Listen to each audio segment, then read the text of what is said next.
Hello all, welcome back to the lecture series of Matplotlib, and today we will be discussing bar charts. Bar plots or bar charts are used to visualize a continuous variable versus a categorical variable. They provide a great way to visualize the magnitudes of a quantitative variable in terms of a qualitative variable. Now here we are talking about two variables, continuous and categorical. That means the bar charts or the bar plots are bivariate in nature. That means we need at least two variables to plot them. Now, depending upon the language or the software or the tool that you will be using or the other peoples are using to create bar charts, the bar of the bar charts, the height of the bar charts can either represent the maximum value or the uh, average value of the particular continuous variable or numerical variable. Now, what do we mean by this? You will get to know once we start creating bar charts. So let's first create our first simple bar chart. So I've imported some libraries, and if you're following along from the previous videos, then you know how we can import Matplotlib. But let me just give a brief about it. So how do we import Matplotlib? We import matplotlib.pyplot as PLT. That's the way we import Matplotlib. And I've imported NumPy as well. And I'm going to use the style, a different style. It is inbuilt style. There are a lot of inbuilt styles available in Matplotlib. So I'm going to use plt.style.use. I'm going to use ggplot. And now I have created here four dummy variables on which we'll be covering different types of bar charts and a list of hex values for color values that I will be using for colors. So let's say I want to represent the salary of an analyst on the basis of their age. So what I'm going to do, I'm going to create a simple bar chart. So we use plt.bar function in order to create a bar chart. We use plt.bar function in order to create a bar chart. Now, what do we want on the x-axis? I want employee underscore ages. I mean, I want the ages of the employee to be on the x-axis and the analyst salary, analyst salary to be on the y-axis, to be on the y-axis. Now, suppose I want to change the color. Suppose I want to change the color of my graph. So I will use color equals to, and I can pass any color from the list of colors I have created. So I'm going to pass any of the color, let's say 3. And let's say I want the borders of the bar to be visible. I want the borders of the bars to be black. So the borders are called edge colors. So EC is the short form of edge color, and K means black. Now I'm going to label the x-axis. I'm going to label the x-axis plt.x label. So I'm showing ages over the x-axis, and plt.y label. I'm showing salary over the y-axis. And then I'm going to write plt.show. So as you can see, this is my first simple bar chart, or we can also say a vertical bar chart because the bars are vertical in this case. So as you can see, the bars are vertical and it is a very simple bar chart. Now, let's say I want to compare the salary of an analyst, and let's say I want to compare the salary of an analyst and a scientist. So what I want to do, I want to create two bar charts on the same plot. But what I want I want the graphs on the same figure, and I want so that I can compare.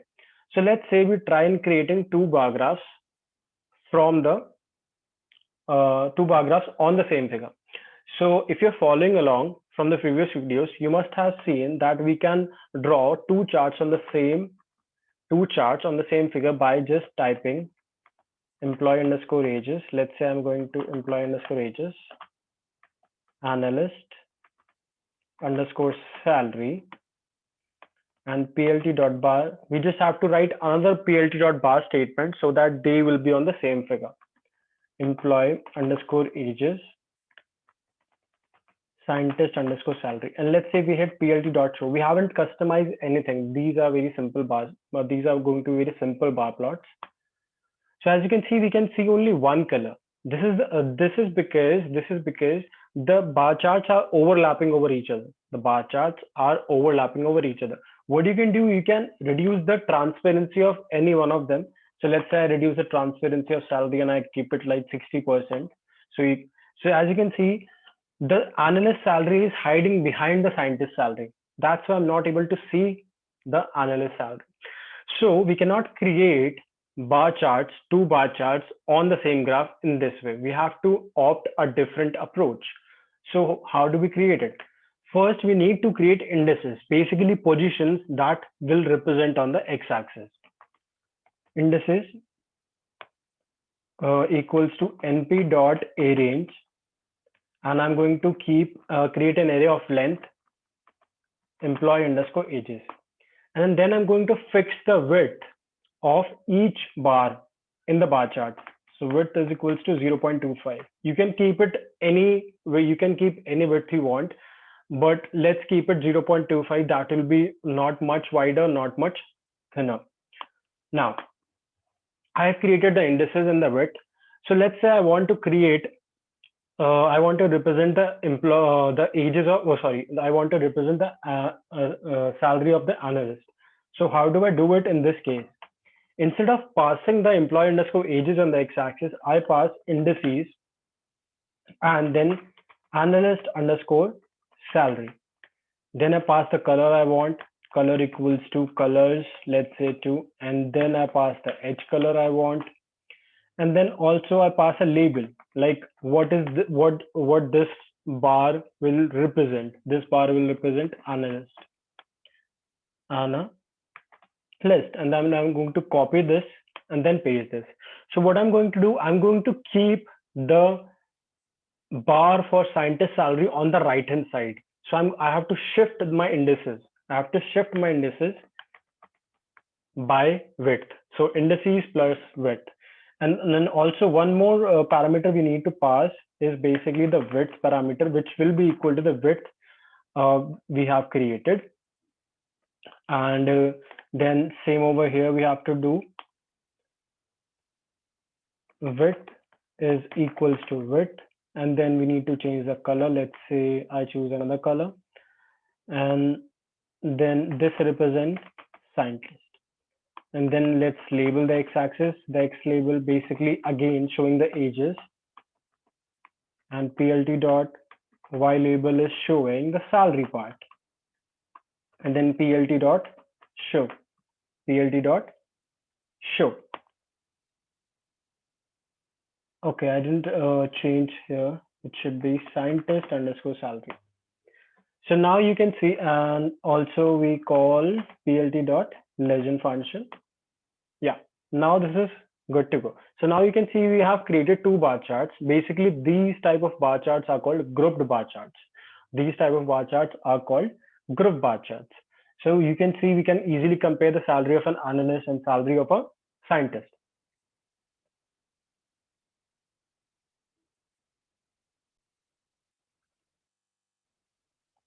Now let's say I want to compare the salary of an analyst to that of a scientist to that of a developer. So basically what I want three bar charts on the same graph. So we can do that as well. We just need to adjust the indices of the bar. But before going to that, just have a look at this graph. As you can see, the x-axis is basically representing the numbers 0, 2, 4, 6, 8, 10. But we want ages. We want ages. So in order to fix this, what we need to do, plt.xtext, basically the values you see on the x-axis are called xtext.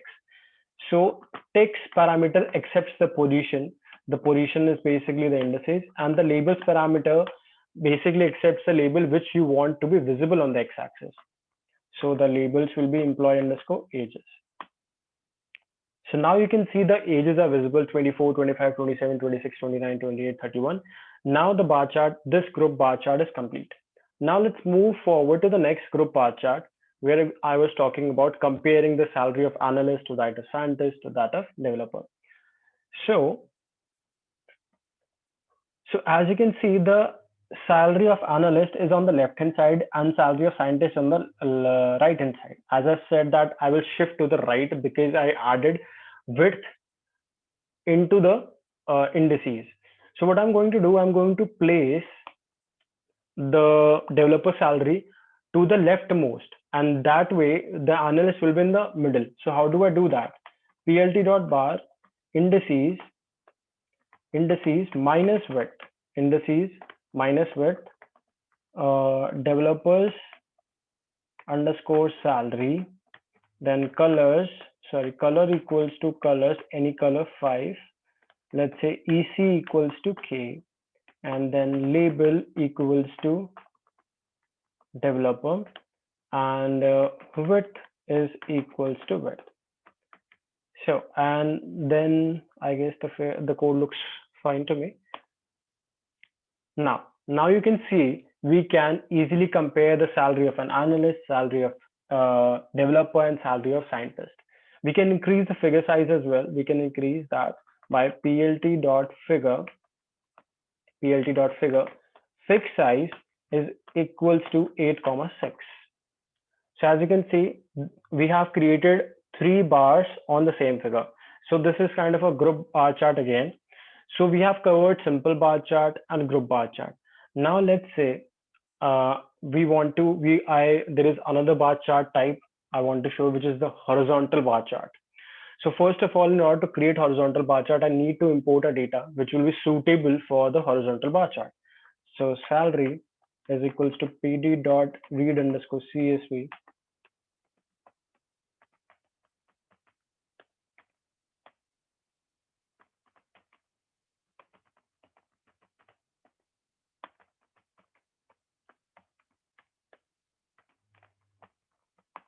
So this is the data we'll be working on for the horizontal bar chart.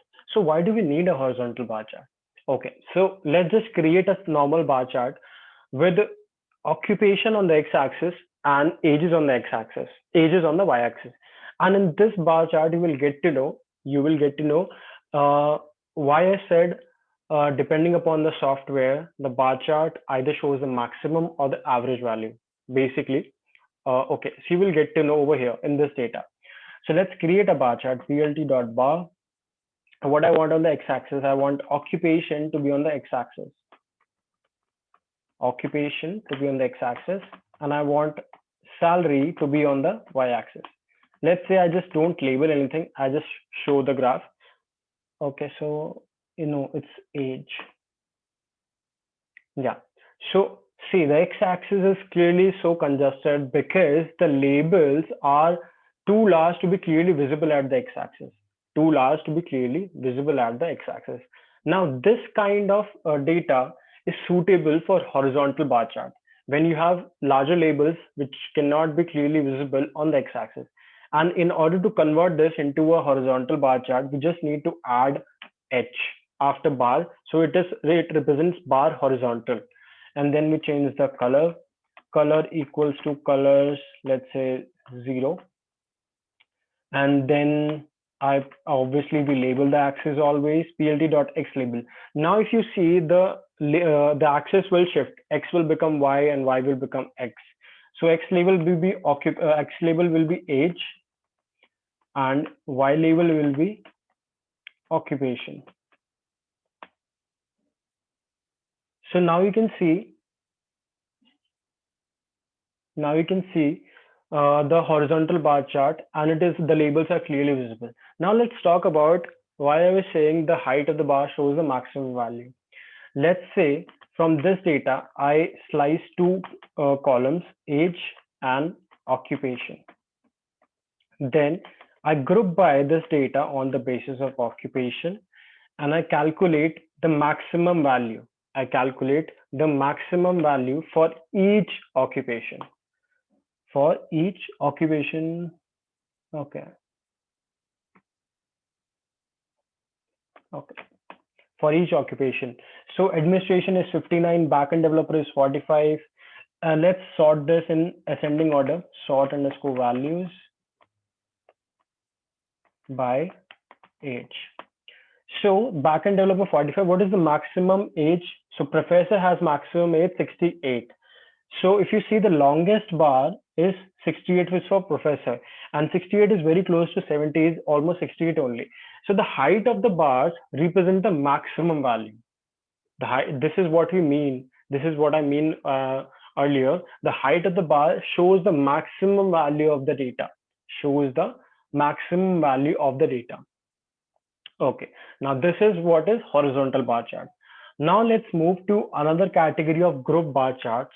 So basically, now we are going to talk about stacked bar charts. So earlier, when we created group bar charts, what we did, we created bar charts such that the bars are side by side. But in stacked bar charts, if you know what a stack is, we place things one over the another. So in stacked bar charts, we place bar over the previous bar or on the top of previous bar. So how do we actually create it? So let's say I want I will be creating bars for all the arrays for developers, for analysts, and for salary for scientists. So plt.bar employee underscore ages, and then again analyst underscore salary, and then we create a label equals to analyst, and then we create then we give a color to it, colors equals to 5, and that's it. Now I want the salary of analyst, salary of scientist as well, salary of scientist as well. So I create one more bar chart, I change the label, I change the color. Now I want the scientist salary, the scientist bar to be on the top of analyst bar. So what is at the bottom? The bottom, the analyst salary is at the bottom. So we have to mention it. Bottom is equals to analyst underscore salary. Now in the same way, I'm going to create the bar chart for the developer salary. Developers salary, developers, and then let's give a different color to it. Now the developer salary will be on the top of analyst salary and scientist salary. So what is at the bottom? The bottom contains analyst salary plus scientist salary. Analyst salary plus scientist salary. Again, we label the axis. We label the axis always. plt dot y label, and then salary. plt dot show. I didn't call the legend function. Wait, plt dot legend. So now this is what is stacked bar chart. We will place bars one over the another. So that's how you can create stacked bar charts. This is a type, it's kind of a modification to group bar charts only. Now, the last kind of bar chart we will be creating in this lecture will be error bar plots. So error bar plots are useful when you want to compare when you see the variability in the data,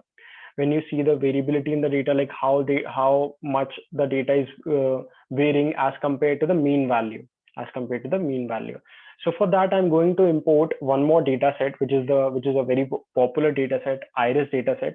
So for that, I will import cborn as SNS, and then I'm going to load that data set, sns dot load underscore data set, and then iris dot head. So this is the data I will be creating. So let's say I want to create an error bar plot for sepal length for only one column. So how do we create an error bar plot? There is no special function to it. We will be using plt.bar function only. So first of all, you pass a label which you want to be visible on the x-axis. So that will be sepal length. This can be anything. It is not particularly to this name. This is just a label which will be visible on the x-axis. Now, what you want your error bar to show? I want my error bar, the height of the bar, to show the average value of the sepal length. You can show the median value of the sepal length as well. I want my error bar to show the height as the average length of sepal. So sepal underscore length dot mean. Now there comes the y error parameter. So basically it accepts the error parameter, basically error value, which actually represents the variability in the data set. And I will be using the standard deviation, iris sepal underscore length dot standard deviation, and let's say I give a color to it. Color equals to colors 1, and then plt dot show. So as you can see, this is what we call an error bar plot, and this particular line is showing the error bar.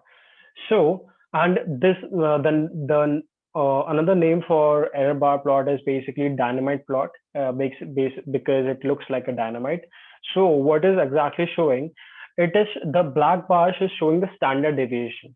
If you see the height of the bar, it is basically the average value of sepal length. We can calculate the average value, that is a mean value of sepal length, by simply slicing the column and then dot mean. So it is 5.84, and as you can see, the height is approximately equal to 5.8. It is very close to 6 as the value is. So the height of the bar is showing the mean value of sepal length, and the black line is showing the standard deviation. So when the standard deviation is large, this black line will be longer. Or in a very easy language, longer the black line, higher the variability. Longer the black line, higher the variability. Larger the black line, higher the variability. Smaller the black line, lower the variability. So let's create one more bar chart. One more error bar plot or error bar chart next to this.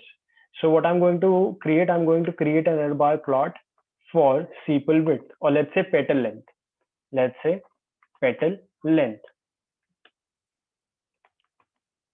Petal length, and again petal length. So, and I use another color, so that's it. So as you can see, the black line, that is the line which shows standard deviation, is very large in petal length. So we can see there is a high variability in the data set. What do we mean by that? I simply mean that the average value, the other values actually vary a lot from the average value. Let's create the error bar plots for the rest of the two columns as well. Sepal width and sepal length, sepal width and petal width, sepal width and sepal width,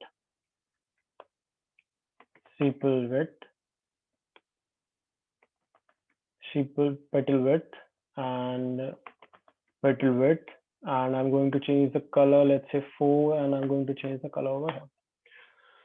So, okay, I did something. Oh, sorry, I didn't change the label over here. Yeah, as you can see, the highest variability is in petal length. The highest variability is in the petal length. That means the values are far away from the average value. Where the distance basically is large as compared to the variable. As we can say in variability, the values are varying too much from the mean. So these are the bar charts, the type of bar charts you can draw to visualize your data or to analyze your data. So what all we covered simple bar charts, how we can actually label the bar charts, and simple bar charts, group bar charts. Then we covered horizontal bar charts, and then we covered stacked bar charts, for moving on to error bar chart and finishing the lecture. So the Jupyter notebook and the dataset will be available for the download in the description below. And I hope you enjoyed the video. So please like, share, and subscribe, and have a good day. Thank you so much.